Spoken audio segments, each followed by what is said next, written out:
Mmm, that is good. What's up, guys? DRJ here. Today I want to talk to you guys about gaming culture.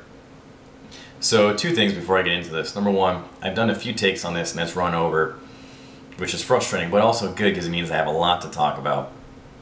It also means I need to upgrade my sort of shitty whatever video camera or whatever it is, the picture-taking device. I need to get a real camcorder, I suppose. The second thing is that I have a lot to say, and it's going to be broken up into two parts. First part is my sort of personal experience growing up, playing games, what I think of as gaming culture growing up, and then the second part will be more analyzing and breaking that stuff apart. So, get right into it. You know, when I was growing up, I got into Nintendo. I actually did briefly mess around with an Atari even before that. I think my dad had it. In my mind, it was something to do with my dad, not so much me. I think it had been released before I was born. But I'm 29 now, and Nintendo came out in the mid-'80s, so I would have been 4 or 5 when I first got my Nintendo, 3 or 4 maybe. Anyway, the first Nintendo blew me away. It was incredible.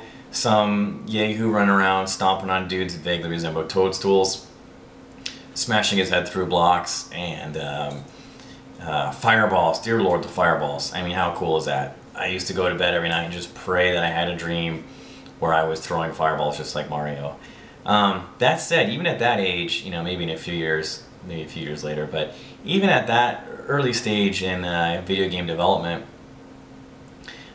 it wasn't necessarily socially acceptable, at least where I was at, to openly talk about video games. And you might be able to mention something like, yeah, I've got a Nintendo, but could you sort of dissect and analyze and talk about the best ways to get something like World 5.1? No. If you did that, people would be like, ooh, L7 fucking weenie. Anyway, I don't remember what movie that was from. Whatever the kids playing the baseball. People didn't really call people L7 weenies. Other shit. Anyway, so you start there, like I said, already starting to see sort of the social implications of playing games even at a very early age. And then you get, you move on a little farther down the line and, you know, PC gaming starts to become a little bigger. I mean, go back a few years again. PC gaming in its infancy, well, when Nintendo came out, it was even before its infancy. It wasn't even in its infancy yet. You know, Windows was like had just started its whole graphical user interface thing, a GUI. Computers really made no fucking sense, and only people that use them extensively, people with fucking degrees or whatever. You know, all those goofy buttons on your keyboard, page up, page down, all sorts of bullshit like that. That stuff was actually used like via DOS and whatever, real pain in the ass. So now, like, flash forward a few years, more middle school, high school times. I graduated in 2000, if that gives you some perspective. PC gaming is starting to blow up. I'm playing Battlefield competitively, although more so after high school. People that play, you know, PC games are basically frowned upon for doing so, more so than console. Even at that point, before COD, consoles were still much more accessible, much more open to people playing games. As hard as it is to play PC games now, it was that much harder 10 years ago. You know, personally, it's fucking sad looking back at it. You know, I hid the fact that I played video games from everybody, which is why it's actually shocking to be sitting here talking to a fucking camera, putting this video up on YouTube, telling everybody about how I played video games. Like, I never would have believed I'd be doing that 10 years ago. No fucking way. But I am. But I didn't feel like I could admit that because people would be like, oh, you know, whatever, you're a loser with a skinny wiener, you play video games, you're a fucking nerd, get out of here. You know, ironically, I think today, you know, the guys that would have been saying that stuff 10 years ago are the guys that are, you know, fucking just can't stop talking about COD, but I'll leave more of that for part 2. One of the other facets to gaming culture that I felt was integral growing up was arcades.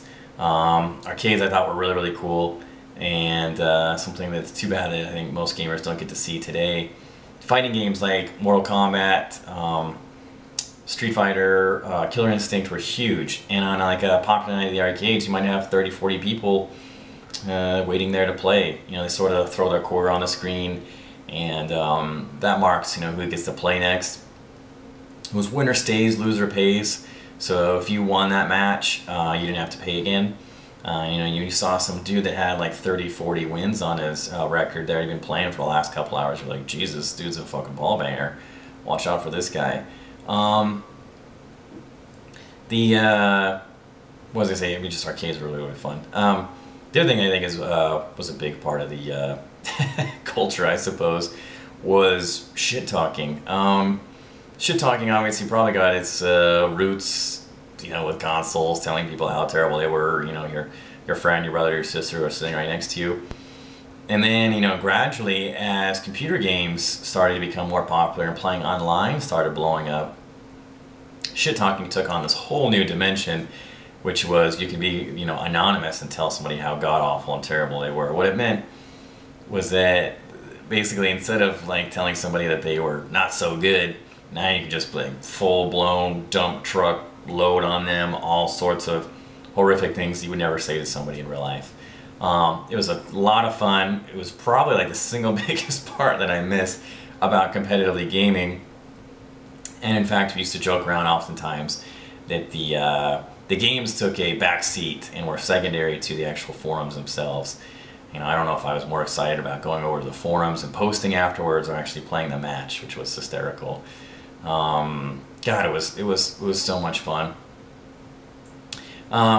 It's something I still do occasionally and still want to do today, but I think that what I'm doing today is a lot different than what I was doing 10 years ago. And, you know, convincing people as to what makes good games good or bad games bad. The best way to go about doing that is probably not haranguing somebody for being terrible, whether or not they are indeed terrible. But those are the good old days. Real quick, a little story here. Basically went over to this guy's house, met this dude playing soccer, and he invited me over to play Halo. Thought he was setting me up to like kick my ass or something like that. He brought over a friend who brought over a friend. They thought they were pairing up to two shitty players there, and turns out both myself and this other guy had played some Halo, and I wiped the floor with this asshole, and he ended up kicking me out of his house because I talked too much shit. Apparently, I didn't even realize I was doing it. I just feel like to me, like it's ingrained as part of like the gaming culture. It's maybe ideally it would be more of a thing where people can laugh with each other versus at each other, but I still feel like it's there, and I think that turning games into this very sterile, confined, politically correct environment, I'm just not a big fan of that. I think that does more harm than good, and I really enjoy the gaming as it happened then, and I enjoy it as it happens now. One of the things I want to talk about, I'll have to touch on this real quickly because I don't want to run out of time again, is the negative view of basically younger gamers and how I've seen that. My take on that as far as somebody who grew up playing games and still plays them today. Like I said, I'm 29.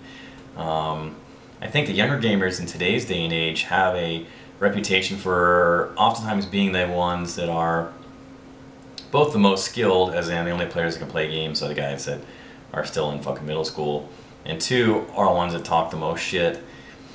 So first of all, anytime someone's going to be really good at something, they're going to be spending the most time with it. Spending a lot of time doesn't guarantee you'll be great with something, but rarely will you find somebody who excels at something and doesn't spend a lot of time doing it. That said, I think that a lot of the guys out there that, you know, make some sort of defamatory remarks like you must be 12 because of your scores, the way you're talking or whatever,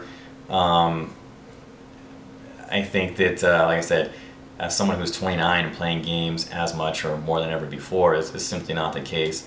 I think it would be really difficult if you had, you know, a wife and kids and shit like that, and a 9-to-5 job. Thankfully, I have none of that.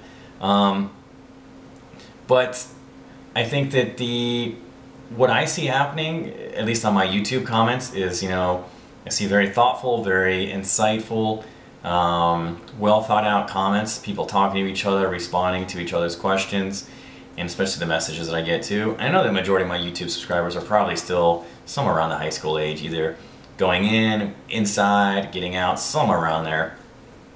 And if that's the case, you know, the younger gamers can't both be insightful and totally fucking moronic at the same time. I think that it's an easy scapegoat. That said, I know that we've all seen like the younger gamers, you know, the 12-year-olds that have come into lobbies doing their version of shit talking, which is just running their mouths constantly, which can get annoying.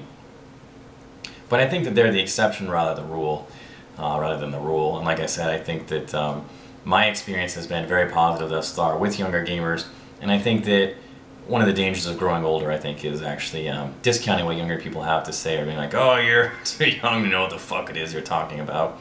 Because while I may have been more abrasive, whatever, when I was younger, that there was nobody out there who was better or more experienced at playing, you know, competitive FPS games, or very, very few individuals, I guess I should say.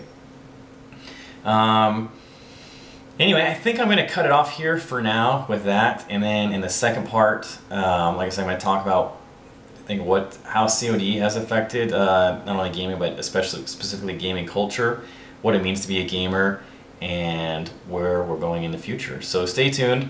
Let me know if there's any comments, criticisms, critiques, anything you guys want me to touch on, and I'll do my best to fit those into part 2.